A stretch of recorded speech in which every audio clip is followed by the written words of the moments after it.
Bonjour et bienvenue dans le podcast Démesuré, votre dose de boost entrepreneurial pour bien vivre l'entrepreneuriat au quotidien. Je m'appelle Marjorie Estevenet, je suis ancienne gestionnaire de clientèle en banque. Il y a quelques années, je me suis échappée des agences bancaires pour vivre librement, me réaliser à travers ma créativité et devenir ce dont j'avais toujours rêvé, chef d'entreprise sur le web. Aujourd'hui, je ne regrette pas du tout cette prise de risque tellement je me sens épanouie et accomplie puisque depuis mai 2020, j'accompagne les femmes entrepreneurs à passer à l'action pour pouvoir communiquer de façon stratégique et authentique pour vivre sereinement de leur business avec efficacité. Grâce à mon profil multipotentiel, mi-stratégique, mi-énergétique, avec mon programme signature Manifesting Magic, j'offre à mes clientes une aide et un soutien global dans leur aventure entrepreneuriale digitale. Dans ce podcast, vous ne trouverez pas de la magie, des miracles, mais un vrai partage d'expériences, de connaissances, sans faux semblant, tout dans la vérité, la réalité, l'honnêteté. Et dans chaque épisode, je vous parle de business, de stratégie, de marketing, mais aussi de mindset, de développement personnel, d'intuition, de créativité et de spiritualité. Donc installez-vous confortablement et bonne écoute de l'épisode du jour.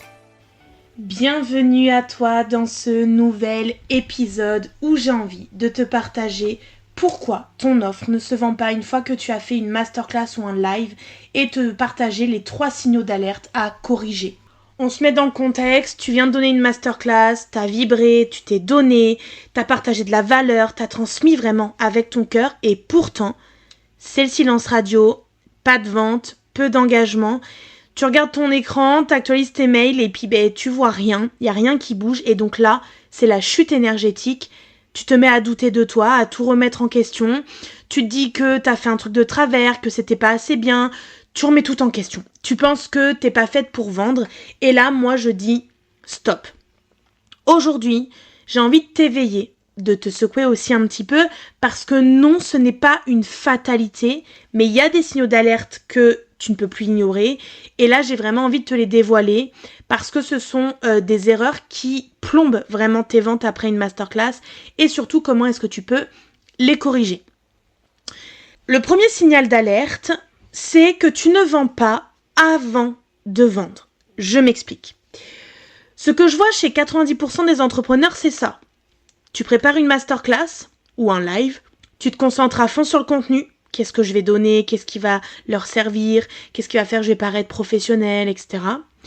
Et tu vas parler vaguement de ton offre à la fin.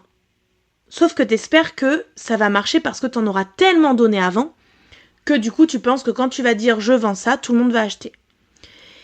Et finalement, tu crois peut-être que vendre, c'est la dernière slide en fait qui va tout donner. Sauf que vendre, ça commence bien avant ta dernière slide. Ta masterclass, c'est pas le moment où tu lances l'idée de ton offre et puis les gens reçoivent ça comme ils peuvent le recevoir. C'est le moment où tu vas venir plutôt confirmer un désir qui est déjà éveillé. Donc ça demande en amont de préparer le terrain. Donc tu vas créer de la curiosité autour de ton offre, tu vas faire monter du désir parce que tu vas montrer qu'est-ce qu'elle va transformer, c'est quoi les bénéfices. Tu vas donner des indices, tu vas peut-être dévoiler un peu le nom, le branding, comment ça va se passer, etc. Tu vas teaser l'offre dans tes stories, tes emails, tes posts. Donc tu vas venir activer ce qu'on appelle le FOMO. Fear of Missing Out. C'est quoi ça? C'est l'urgence. Ça veut dire que la vente finalement, c'est crescendo. C'est pas une annonce surprise d'un coup. Là, il faut vraiment que tu arrives à corriger ça et que tu commences à vendre avant d'avoir prononcé le moindre mot dans ta masterclass ou dans ton live. Donc, tu dois préparer les gens, activer les gens et tu dois amplifier à la fin. Et ta masterclass, ce n'est que le process d'amplification.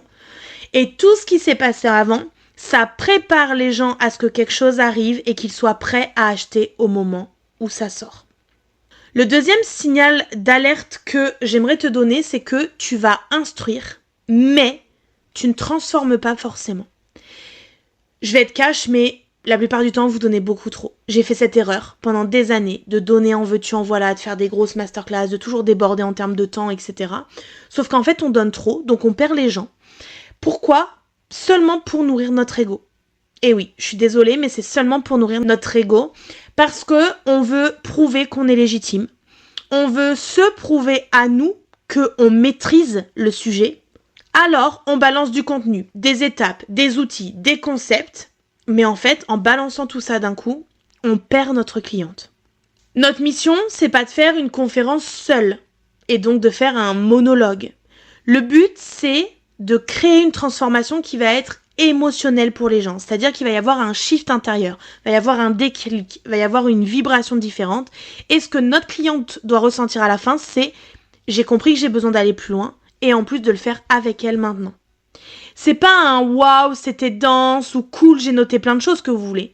Vous voulez être encore plus incarné que ça. Vous voulez raconter une histoire, vous voulez être dans l'impact, vous voulez créer de la résonance pour la personne en face de vous. Et donc, ça demande de structurer notre masterclass autour d'un message qui est clair. Première chose, que la personne comprenne qu'est-ce qu'elle va y trouver. Deuxième chose, c'est un shift émotionnel. On va lui apporter une prise de conscience, un déclic. On veut la faire expérimenter quelque chose d'autre, lui faire ressentir autre chose que le problème, le besoin qu'elle vit en ce moment et qui n'est pas assouvi, qui n'est pas réglé. Et ensuite, on veut faire un appel à l'action naturel de continuer avec nous. Comme si ce que l'on proposait en payant n'était pas quelque chose de plus, mais était la continuité de ce qu'on vient de leur apporter. Donc, ça nous demande de structurer cette masterclass en amont et de réfléchir les choses par rapport à notre client idéal et non par rapport à ce que l'on vend. Le but, c'est bien sûr qu'il y ait un lien entre le besoin de notre client idéal, le contenu qu'on donne et ce qu'on va vendre à la fin. Mais le but, c'est qu'on pense les choses pour notre client et qu'on arrête d'être focus sur seulement ce que l'on vend. Et c'est ce qui fait qu'il n'y a pas la connexion émotionnelle ni le shift émotionnel pour la personne et qu'elle ne passe pas à l'action, puisqu'on sait que plus de 70% des achats des gens aujourd'hui viennent d'une impulsion émotionnelle. Le troisième signal d'alerte que j'ai envie de te donner aujourd'hui, c'est que tu crois que le lien se fait en 60 minutes. C'est-à-dire que ta masterclass, c'est un rendez-vous. Souvent, on va faire une masterclass aux alentours d'1 heure.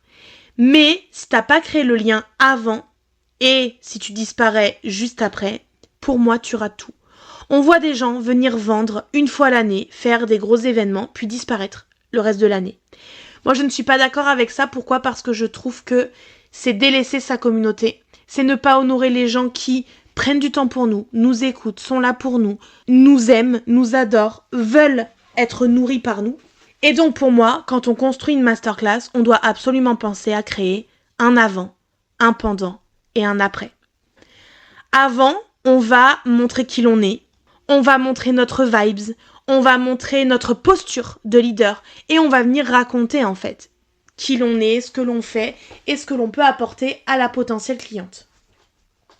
Pendant, on va venir transmettre avec vraiment intensité et clarté ce que l'on a à transmettre aux personnes pour les faire shifter, leur donner un premier pas, quelque chose de nouveau, quelque chose de différent qu'ils vont faire et qui va faire que les choses vont changer pour elles à ce moment-là et qu'elle va retrouver espoir, motivation, détermination avec bien sûr bienveillance. Et après, on va venir garder le lien. Donc on va envoyer des emails, on va répondre aux messages privés, on va relancer certaines personnes avec beaucoup d'envie de pouvoir les accompagner. On va créer des contenus sur les réseaux sociaux. Bref, une masterclass, c'est pas juste un one-shot. C'est une expérience relationnelle. Donc, il faut se demander quelle expérience vous voulez créer autour de votre masterclass. C'est quoi ce que vous voulez que les gens retiennent, se souviennent par rapport à vous, à qui vous êtes. Et surtout, il faut réfléchir à la période de vente et d'ouverture de vente. Parce que du coup, si j'ouvre les places après une masterclass pour rejoindre un de mes programmes pendant 8 jours, eh bien chaque jour, je vais faire un appel à l'action vers mon offre en reprenant des besoins, des difficultés, des problématiques, des messages qui ont été traités ou vus pendant les masterclass.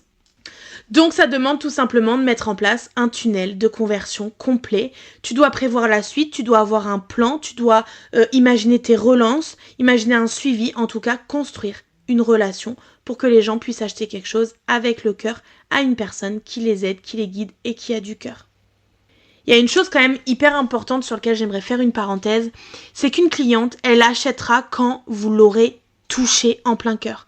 Pas quand vous aurez récité la fiche technique de votre offre, pas quand vous lui aurez balancé un bonus de plus, pas quand vous aurez fait une remise exceptionnelle sur le tarif, pas quand vous lui aurez expliqué comment ça marche. Elle l'achètera quand elle se sentira vue, comprise, entendue et bouleversée par ce que vous êtes en train de lui raconter. Quand vos mots mettront le doigt sur ce qu'elle n'arrive pas à formuler elle-même, ce qu'elle n'arrive pas à résoudre elle-même, quand votre histoire va venir résonner avec la sienne, quand vous ne parlerez plus de votre offre, mais vraiment à son cœur, à ce qu'elle vit, à ce qu'elle traverse et ce que vient résoudre votre offre. Le storytelling, c'est pas une case à cocher. C'est vraiment une passerelle entre vous et votre client idéal, et donc entre les deux, c'est la vente de votre offre, de votre produit, peu importe.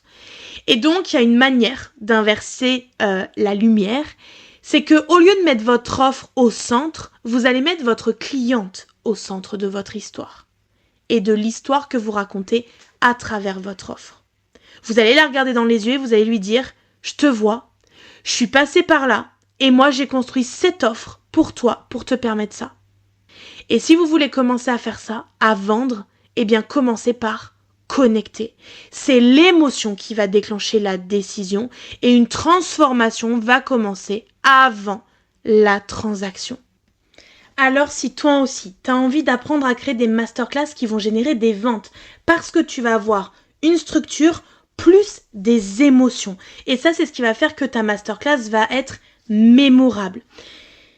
Le problème, c'est vraiment pas toi, c'est pas ton énergie, c'est pas ton nombre d'abonnés, c'est pas non plus ton expertise parce que tout ça, tu l'as.